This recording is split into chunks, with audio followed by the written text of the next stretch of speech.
Así que doy las gracias una vez más por la invitación para estar aquí con vosotros un día más, ahora hablando de fibrilación auricular, que es un tema más con el cual trabajo, para hablar hoy sobre el tratamiento quirúrgico de la fibrilación auricular.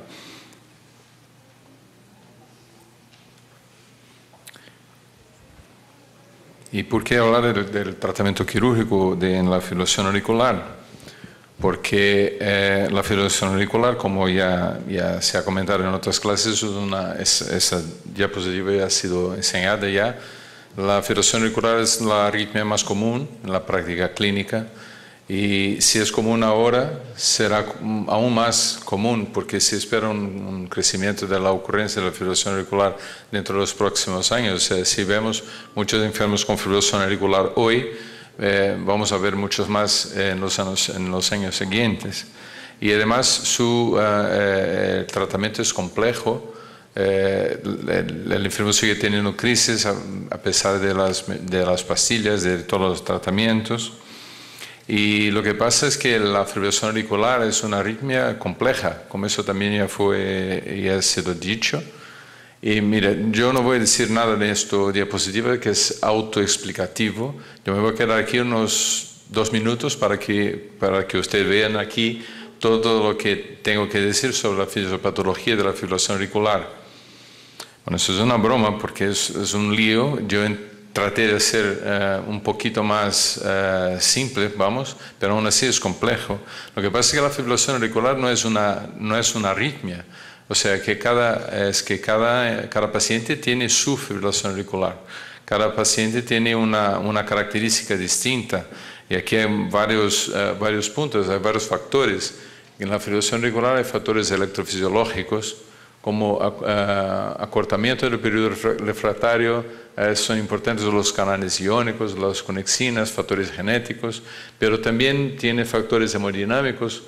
Eso es común, el aumento de la tensión intraauricular, es común en las estenosis mitrales, por ejemplo, y también la hipertensión. Factores estructurales como fibrosis, inflamación y remodelamiento estructural que pasa si la arritmia sigue crónicamente. Hay factores moduladores con el sistema nervioso autonómico y también factores desencadenantes como las extrasístoles auriculares o venosas, que es la base para la ablación con radiofrecuencia, y también las taquicardias auriculares. Entonces, la fibrilación auricular no es una sola cosa, y cada enfermo tiene un tipo de fibrilación, su propio tipo de fibrilación auricular, lo que torna el tratamiento mucho más difícil. Y el tratamiento era difícil, sigue siendo, y siempre se buscaba alternativas al tratamiento farmacológico que no lograba quitar la arritmia de las personas. Entonces, hace mucho tiempo ya, el año 1980, el doctor Cox empezó a buscar una alternativa quirúrgica para el tratamiento de la fibrilación auricular y propuso el aislamiento de la aurícula izquierda como nueva tecnología para el tratamiento de arritmias supraventriculares. Eso ha sido un primer intento, eso sí se conseguía, pero una cirugía muy larga y con muchas dificultades, y se siguió buscando.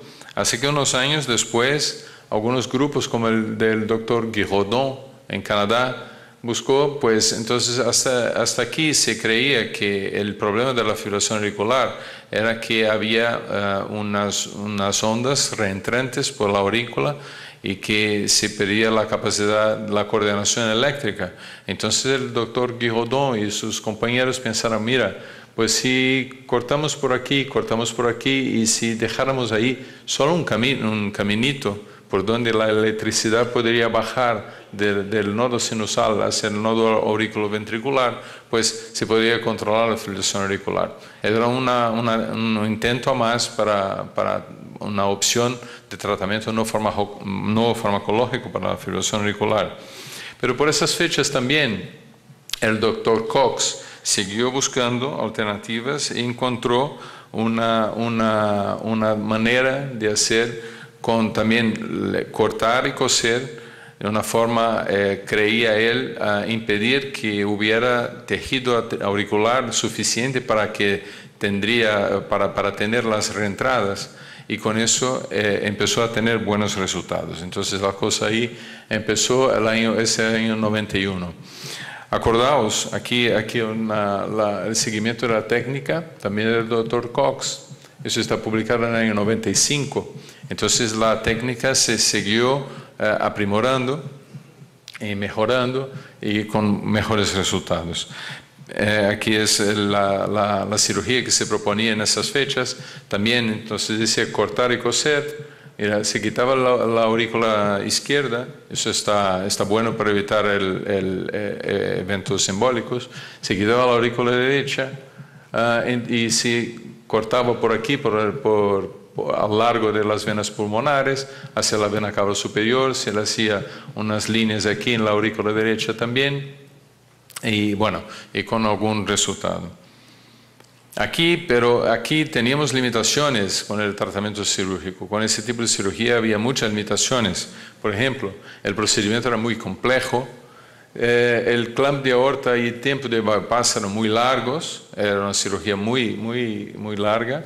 Había retención hídrica en el postoperatorio, había alteración en la función auricular. Pues fíjese que con tantos cortes y todo, la aurícula a veces no seguía con su función normal. Insuficiencia cronotrópica, quizás por la denervación autonómica. Eso pasaba muchas veces y muchos de los enfermos necesitaban llevar un marcapasos. Y también con eso la necesidad de implante de marcapasos. Pero fijaos que por esas fechas tampoco teníamos mucho que hacer con la ablación con radiofrecuencia. Eso es un artículo publicado en el Cardiology Clinics del 97, aquí con las opciones que teníamos en la época para el tratamiento no farmacológico de la fibrilación auricular. Y fíjense aquí, que es la ablación de la función con implante de marcapasos, era lo que teníamos. La técnica de la ablación de la función, si deberíamos utilizar la energía de radiofrecuencia o energía corriente directa para hacer la ablación. Unos también pensaban hacer la modificación con la ablación, por ejemplo, de la vía lenta nodal, y con eso podríamos bajar la frecuencia, no quitar la fibrilación auricular, sino que controlar su frecuencia con las técnicas de ablación. Y era eso que teníamos en el año 97, clínicamente era eso que teníamos, ¿no? Pero los conocimientos se aprimorando, y con los estudios del doctor Azaguer, que detectó dentro de las venas pulmonares unos puntos donde se empezaba muchos casos de fibrilación auricular. Entonces la idea se cambió hacia la aurícula izquierda y se buscaba entonces, se creía entonces, y se cree hasta hoy, que las venas pulmonares son muy culpables en muchos casos de fibrilación auricular. Entonces, ¿qué hizo el doctor Cox y su grupo? Siguió buscando ahora la aurícula izquierda, y en el año 2004 ya se decía que con una incisión que rodeaba las venas pulmonares se podía resolver el problema en muchos casos. Y se hacía también un corte en la aurícula izquierda y conectando hacia el seno coronario, y una lesión también en el istmo de la aurícula derecha, que es la zona donde pasa el circuito eléctrico del flúter atrial. Entonces, con eso el doctor Cox logró acortar el tiempo, tornar el procedimiento más sencillo, y que se podía aplicar en muchos más pacientes, ¿no? Y bueno, eso era cortar y coser, pero el desarrollo tecnológico ha permitido que se intentara otros tipos de herramientas, ¿no? Como por ejemplo aquí una herramienta de radiofrecuencia que se puede hacer por toracoscopia y que se puede cauterizar entre las venas pulmonares, y aquí también una otra técnica, un procedimiento por toracoscopia, también un procedimiento híbrido con una toracotomía mínimamente invasiva, y no había ahí la necesidad de cortar el tejido auricular, que eso era un problema por riesgo, por largo de cirugía y necesidad de clamp aórtico. Entonces las nuevas tecnologías han revolucionado la cirugía de la fibrilación auricular, reduciendo el tiempo de operación, pero la principal limitación es la dificultad de crear lesiones transmurales con el corazón latiendo. Eso también había que fijar. O sea, que si antes se cortaba bueno, se me escapa la palabra hoy, que no es mi idioma natal, ¿no? Y también hay un problema con el efecto disipador del calor. O sea, que para tener una lesión, la sangre que pasa por debajo de la fuente de energía disipa el calor y eso puede impedir que haya una lesión transmural. Entonces, eso es un problema, tanto para la radiofrecuencia como para la crioablación. Entonces, se intentó otras formas de energía, como aquí un estudio con la radiofrecuencia bipolar, un estudio animal que se comprobó, que en un estudio experimental se comprobó que sí, que se conseguía aquí en la imagen y aquí la microscopía, mostrando que se conseguía la lesión transmural con esas nuevas técnicas de radiofrecuencia bipolar o bien con ultrasonido de un determinado tipo, que se conseguía entonces la cauterización transmural y con eso se lograba interrumpir la conducción eléctrica. Bueno, entonces aquí había muchas técnicas y eso es un problema. Y si hay muchas técnicas, quizás es porque no hay una técnica que sea así tan buena. Y además es que todos esos aquí son coches, pero hay coches y coches, ¿verdad?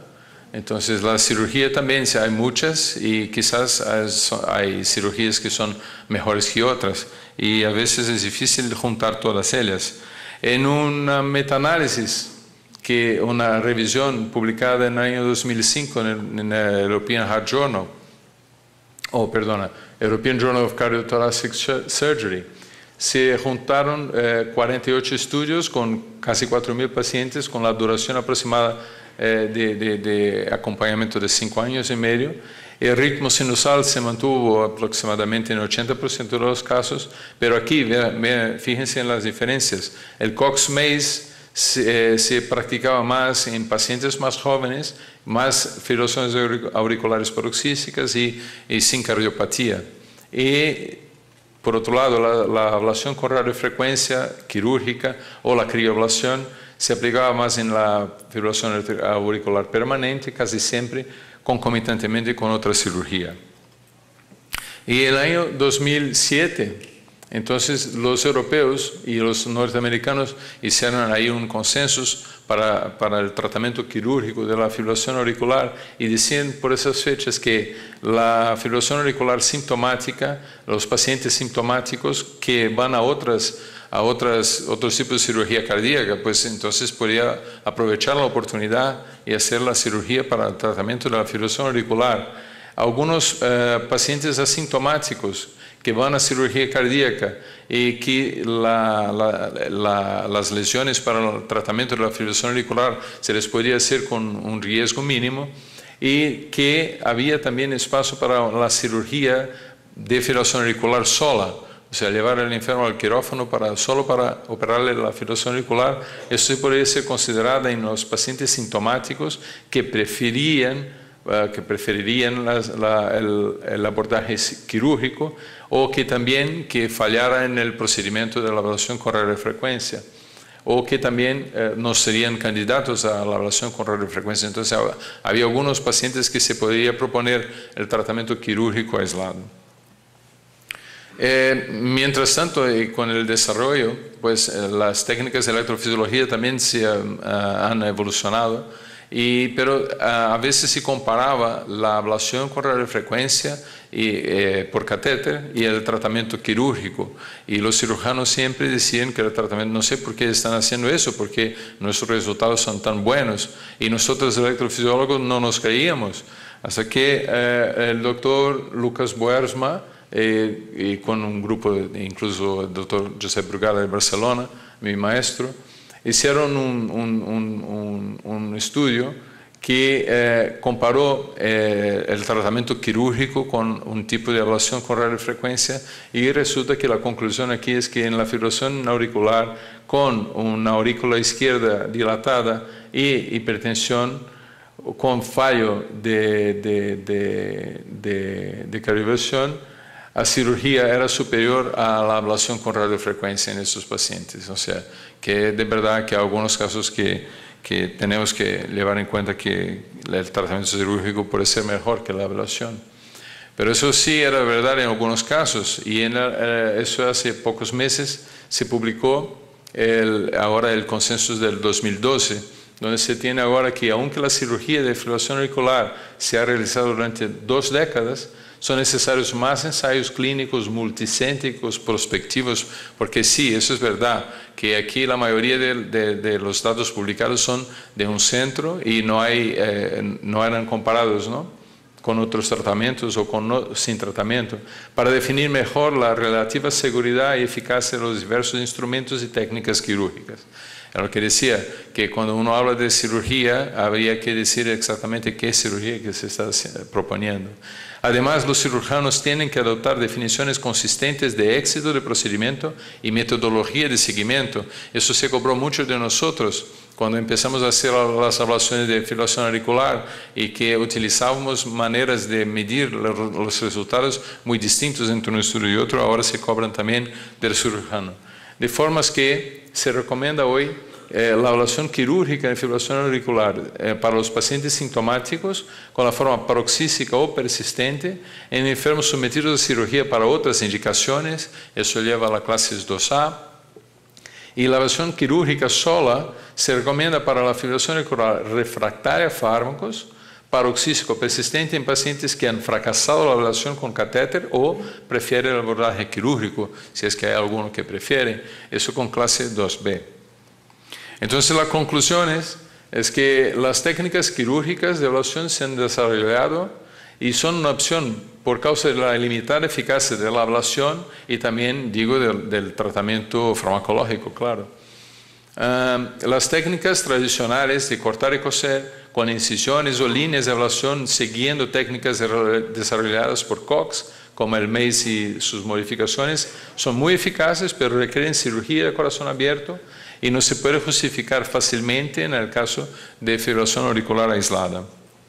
En pacientes sometidos a cirugía cardíaca de la válvula mitral especialmente, las técnicas de ablación utilizando el MACE o modificaciones parecen ser seguras y eficaces en el tratamiento de la fibrilación auricular. O sea, que si vamos a cambiar la válvula mitral o si hacer una aplasia de la válvula mitral, sí se puede proponer hacer las líneas de la cirugía de Cox para prevenir la ocurrencia de fibrilación auricular. Técnicas epicárdicas mínimamente invasivas han sido recientemente desarrolladas y se puede realizar en un corazón que late a través de pequeñas incisiones, o sea, puede que sea una buena opción. Pero los resultados iniciales son prometedores, pero refinamientos adicionales en la selección y objetivos de la tecnología de ablación son necesarios para facilitar la aplicación de esta técnica.